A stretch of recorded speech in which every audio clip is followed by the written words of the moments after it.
o elementos. Cuando hablamos de biomoléculas, hablamos de ya proteínas, carbohidratos, lípidos.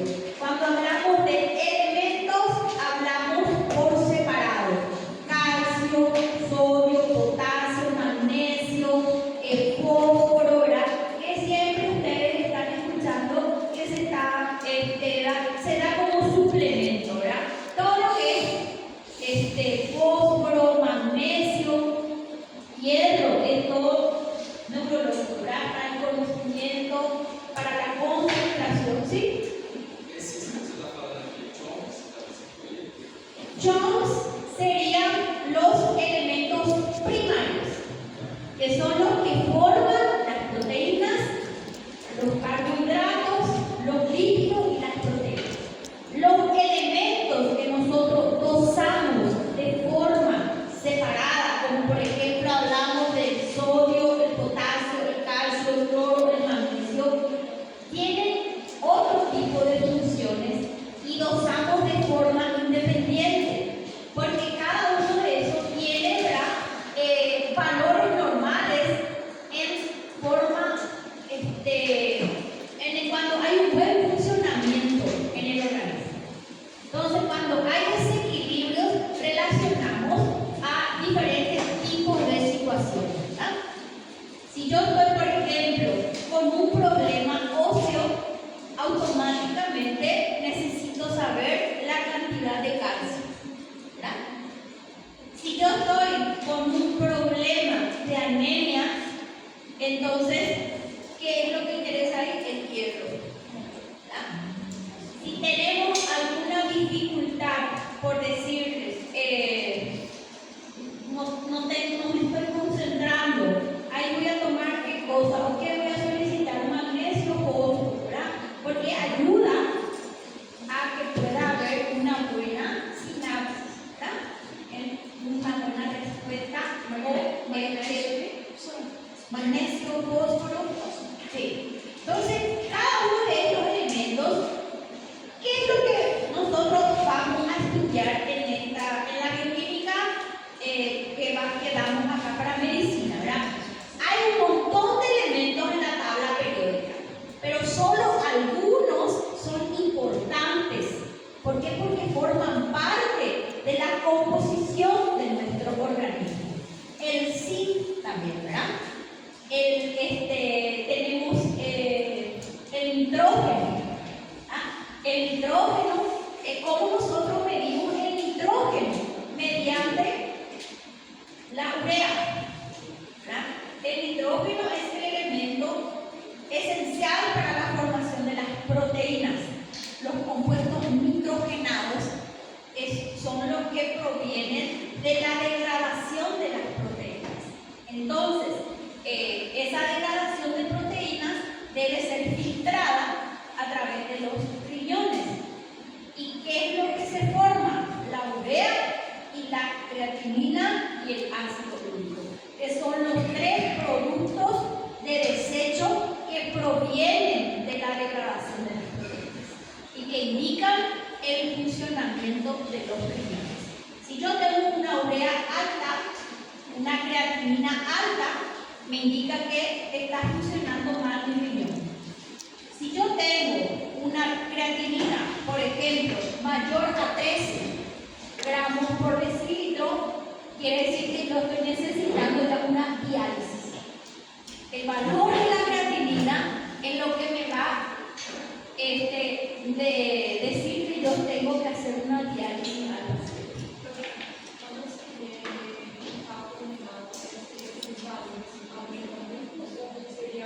Cuando hay un cálculo renal, lo que va a variar es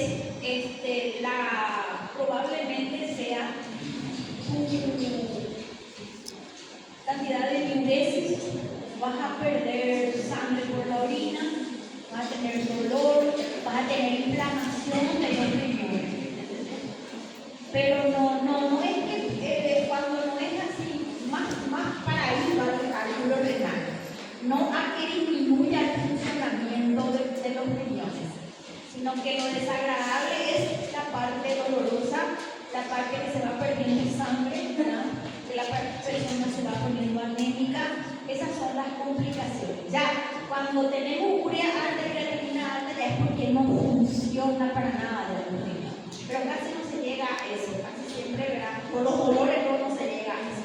Bueno, entonces, se dan cuenta ustedes cuál es la relación, ¿verdad? Cuál es la importancia de la bioquímica, porque todas las patologías están o se diagnostican mediante nuestro dosaje, ¿verdad? De los diferentes tipos de moléculas o elementos que componen la estructura, ¿verdad? del cuerpo humano. Bueno, entonces, las enfermedades y sus bases bioquímicas.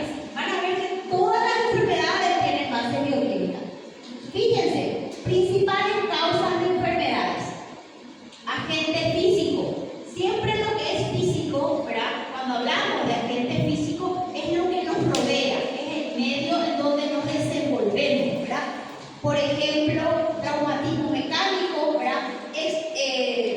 Aumentos extremos o disminución de temperatura, cambios repentinos de presión atmosférica, ¿verdad? Cuando, por ejemplo, estamos en las alturas, ¿verdad?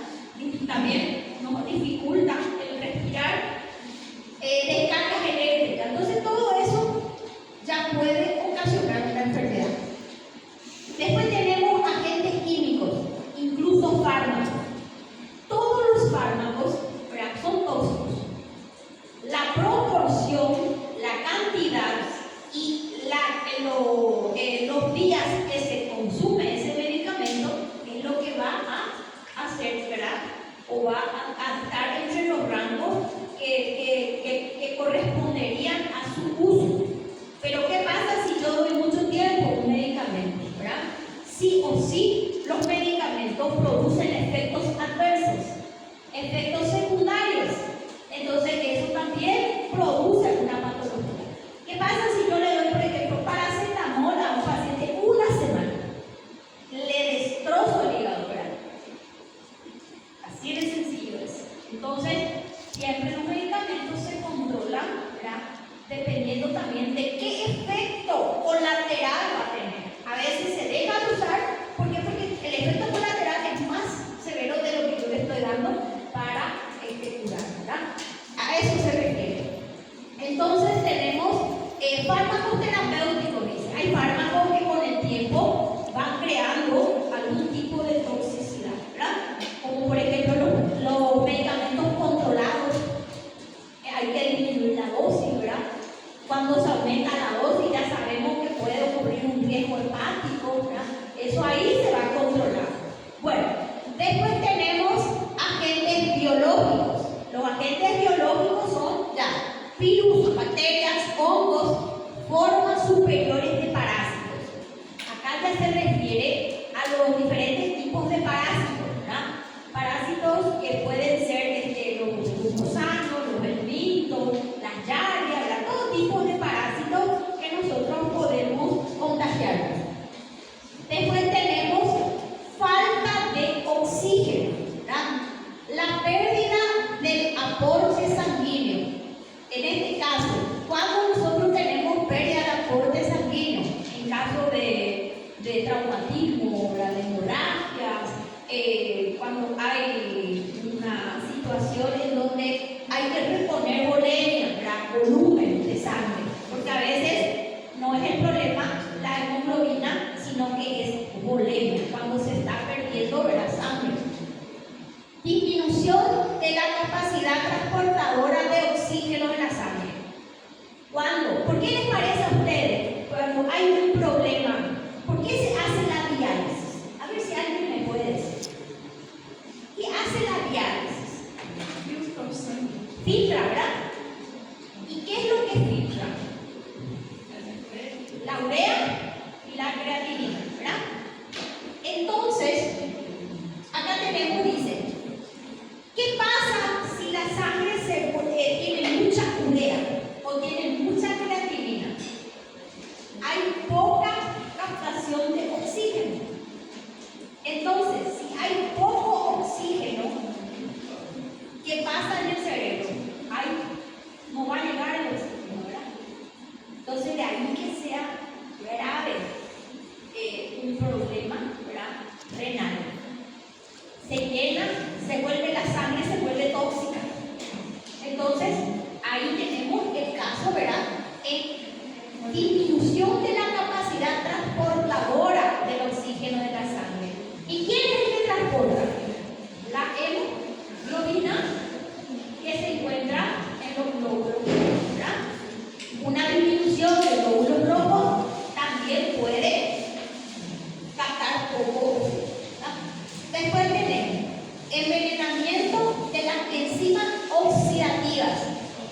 Esto acá ya se refiere a cuando hay un problema, ¿verdad? En cuanto a algún tipo de enzima que no está pudiendo ser eliminada, enzima oxidativa. ¿Qué quiere decir oxidativa? Es cuando en una reacción se hace, no sé si ustedes se acuerdan que tenemos las reacciones de óxido-reducción, ¿verdad? En algún momento vieron en la escuela, en los colegios, en donde siempre se trata de igualar la cantidad de hidrógeno, ¿verdad? El hidrógeno es el que mantiene el pH de la sangre, el potencial de hidrógeno. ¿Qué quiere decir el potencial de hidrógeno? Cada uno de los fluidos orgánicos tiene un pH, ¿verdad? La saliva tiene un pH alcalino. El jugo gástrico tiene un pH. ¿Qué tipo de pH tiene el jugo gástrico? Ácido, ¿verdad? Bueno, por ejemplo, el sudor tiene un pH. Mi saliva tiene un pH. ¿Qué pasa si cambia el pH de mi saliva? Voy a tener mal aliento.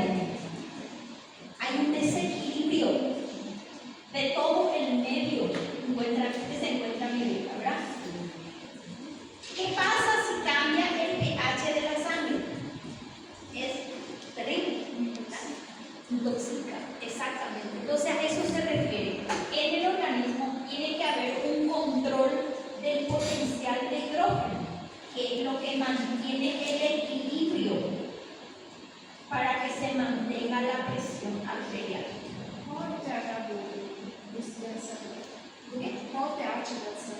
¿De la sangre? A ver, ¿quién sabe?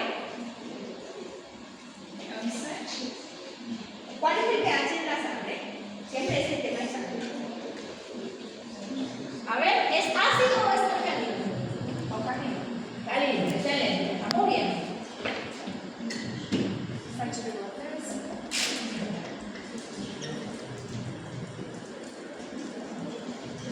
Ese es el pH de la sangre. Por debajo es una acidosis, por encima es una alcalosis. Fíjense ustedes que el cuerpo humano es tan perfecto que todo ese proceso de digestión, cada una de estas biomoléculas se degrada en un medio y en un lugar diferente, ¿verdad? Se absorben vía absorción intestinal. ¿Y cuál es el pH del jugo intestinal? Es alcalino. Bien, así mismo. Entonces, está ya, ¿cómo se dice? ¿Por qué el pH ya cuando llega de todo lo que fue el jugo gástrico, ¿verdad? De todo lo que se formó, el quimo, el kilo, cuando llega al intestino, porque salió del estómago ácido, ¿verdad? ¿Quién es el que va a cambiar eso ahí? ¿Cuál de los líquidos?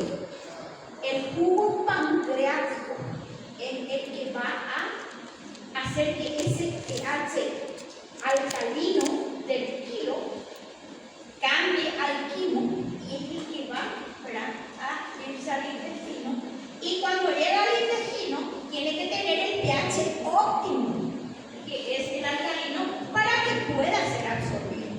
Si llega con un pH ácido, va a haber una diarrea, no se va a absorber, se va a perder todo, ¿verdad?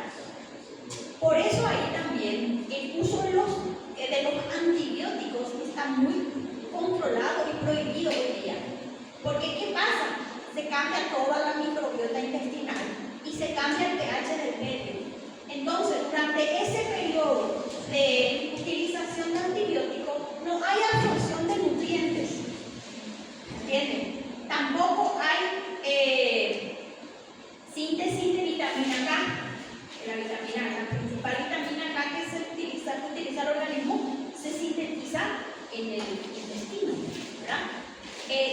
Tampoco va a haber la síntesis de la serotonina, que es una hormona que nos produce bienestar. Entonces, fíjense ustedes cómo todo, ¿verdad?, está relacionado. De ahí que todos los cambios que parecen insignificantes se realizan porque algo, ¿verdad?, no está funcionando bien. Entonces, si no hay buena absorción intestinal, entonces prácticamente no hay nutrientes que pueden ser absorbidos. ¿Bien? Hay que se cuida mucho, ¿verdad?, lo que es hoy día la flora, la microbiota intestinal, para que pueda, se absorben, por ejemplo, en el intestino tenemos enzimas que son las que hacen la última degradación. Por ejemplo, la leche, ustedes saben que la leche, cuando nosotros consumimos en forma de lactosa, ¿verdad?, necesitamos que eso se, la lactosa es un disacárido, que quiere decir que tiene dos tipos de carbohidratos, ¿verdad?, la glucosa y la lactosa. Pero ¿qué pasa? Eso están juntos, pero el intestino eso no va a absorberlo si no me separa la glucosa por un lado y la lactosa por el otro lado. Pero la lactosa necesita de la lactasa, y la lactasa es una enzima que se sintetiza en el intestino. Entonces, si yo soy deficiente o soy intolerante, yo no voy a poder absorber la lactosa, no voy a poder separar eso ahí y voy a eliminarlo. ¿Entienden? ¿Y por qué les parece a ustedes que hoy día tenemos tanta intolerancia a la lactosa? De niños no tuvimos, pero de adultos pues vamos teniendo, ¿verdad?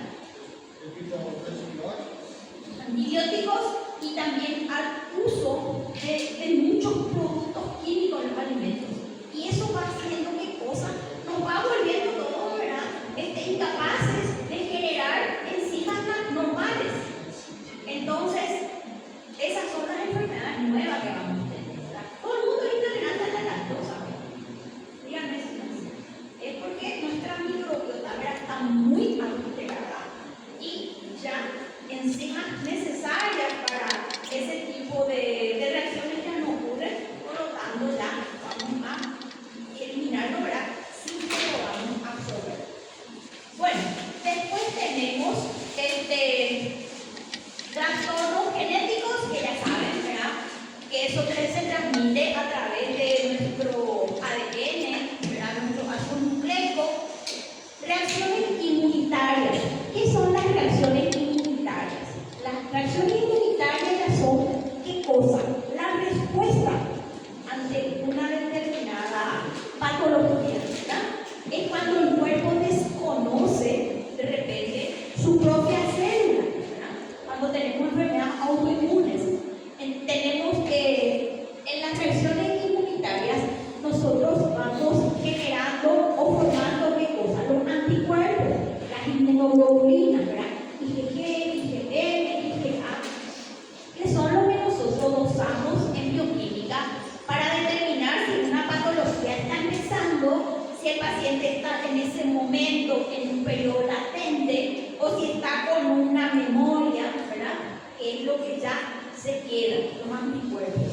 Entonces, estos nos ayudan a nosotros a determinar también el ciclo o los días de incubación de una enfermedad.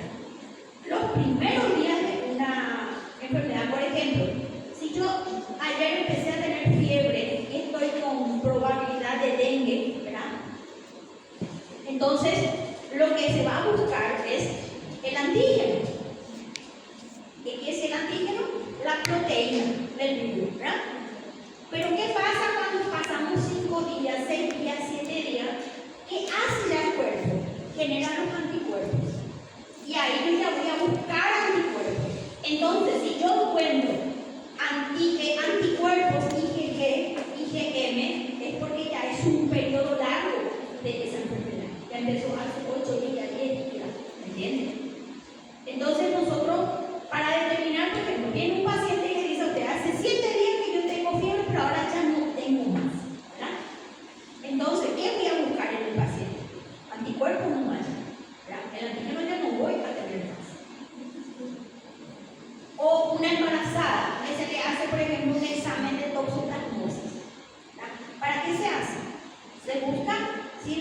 estaba, en algún momento tuvo contacto, ¿verdad?, con el toxoplasma, o si tiene algún tipo de memoria o anticuerpos para la toxoplasma. Los anticuerpos van a estudiar ustedes en inmunología, o sea, todo lo que es la parte inmunológica, ¿verdad?, que es una rama demasiado grande otra vez de la medicina. Es demasiado amplio, ¿verdad? Todo lo que se estudia ya son los diferentes tipos de proteínas que reaccionan en el organismo en determinadas situaciones. Bueno, después tenemos los desequilibrios nutricionales. La mayoría, ¿verdad?, en la clínica ocurre esto, por deficiencia o por exceso, ¿verdad? Y por último tenemos desequilibrios endócrinos, que es esto acá cuando tenemos, ¿verdad?, algún tipo de problema hormonal, o tenemos mucho o tenemos poco. ¿Y qué son las hormonas? Las hormonas son proteínas, un cierto tipo de proteínas reguladoras para todo lo que es reacción en el organismo. Hay una hormona que da la orden y hay otra que para. ¿Entienden? Entonces, si una no da la orden, es un problema. Y si tampoco da la orden de parar, es otro problema. Y ahí ya estamos nosotros en situaciones o desequilibrios endócrinos. ¿Se dan cuenta? En todas estas situaciones tenemos presencia de proteínas involucradas. De ahí que las proteínas, ¿verdad?, las principales funciones de las proteínas no es que te proveernos de energía, es la de actuar como intermediarios para que podamos realizar todas las reacciones. Da la energía necesaria para que pueda haber una reacción, una combinación, una degradación, un transporte, ¿verdad? Entonces, esa es la función principal de las proteínas. Y sirve como parámetro para evaluar la función renal y la función hepática. Si yo quiero saber qué grado de porcentaje del riñón está funcionando, voy a hacerlo mediante el dosaje de urea, creatinina, CO2. Me sale todo alto, me indica que el riñón y el hígado están funcionando. Siempre están los dos involucrados. ¿Entienden? Entonces, siempre, como les digo, vamos a tener proteínas involucradas en todas las reacciones. Bueno, después del tratamiento de las enfermedades, también, ¿verdad?, dice acá, bioquímica en el diagnóstico y el tratamiento de la enfermedad. Diferentes formas de tratamiento, ¿verdad? Lo que nosotros hacemos es ir descubriendo mediante el diagnóstico de enfermedades específicas. Por ejemplo, vamos a tomar un caso bastante conocido, ¿verdad?, que es el infarto agudo de miocardio. El infarto agudo de miocardio es el que se produce, ¿verdad?, cuando hay una lesión en el músculo cardíaco. Y cuando nosotros tenemos un probable infarto, ¿qué es lo que vamos a buscar o vamos a determinar? Las enzimas y las proteínas que son propias del músculo cardíaco. La principal proteína para el diagnóstico del infarto es la troponina 1. La troponina 1 es una proteína que se encuentra a la mayor concentración en el músculo cardíaco y es la que determina un diagnóstico de infarto. Cuanto más alto está la troponina, más grave es la lesión del músculo cardíaco. Y gozamos al mismo tiempo enzimas cardíacas que son la creatina quinasa. Creatina viene de nuestra proteína muscular, ¿verdad?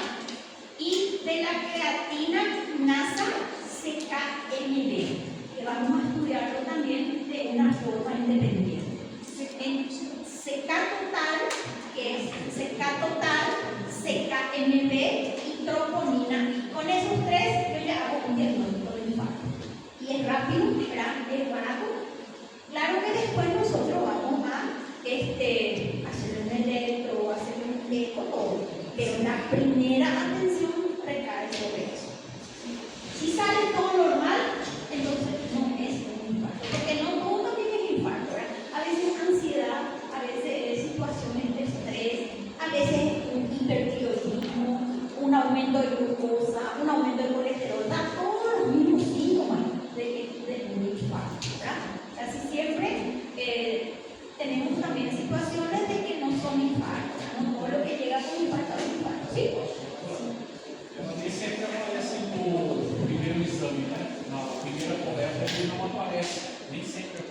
Claro, pero eso ahí, estas son enzimas que se van formando.